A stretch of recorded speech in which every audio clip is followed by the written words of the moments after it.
今朝咧喺舊機度裝完 Python 3.12啦，其實咧主要咧我都係貪佢 run 某啲 task 咧夠快咯。不過咧都唔係一面倒係好嘅，就好似用開嚟寫 web app 嘅嗰兩個 Python package 咁啦，就有一個咧用唔到啦。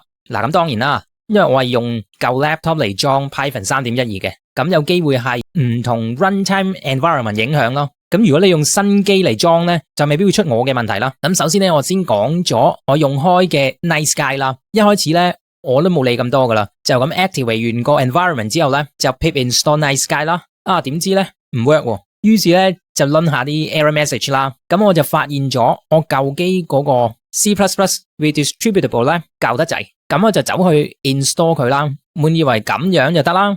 點知又唔得喎。後尾咧，我就發現原來 Python 3.12 remove 咗 thisutils 呢個 package，thisutils 呢個 package 咧可以用 setup tools 嚟補救嘅。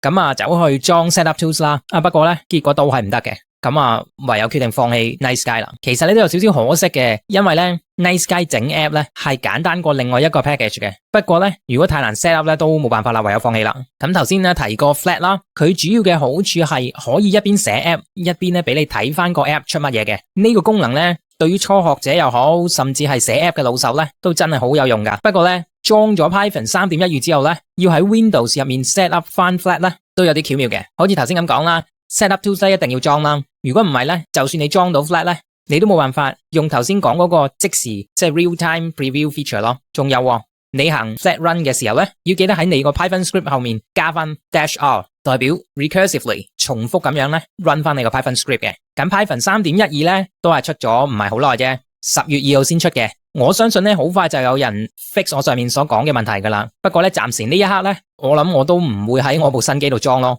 今日咧係咁多先，咁如果有興趣咧可以留言交流下啦。多謝收睇。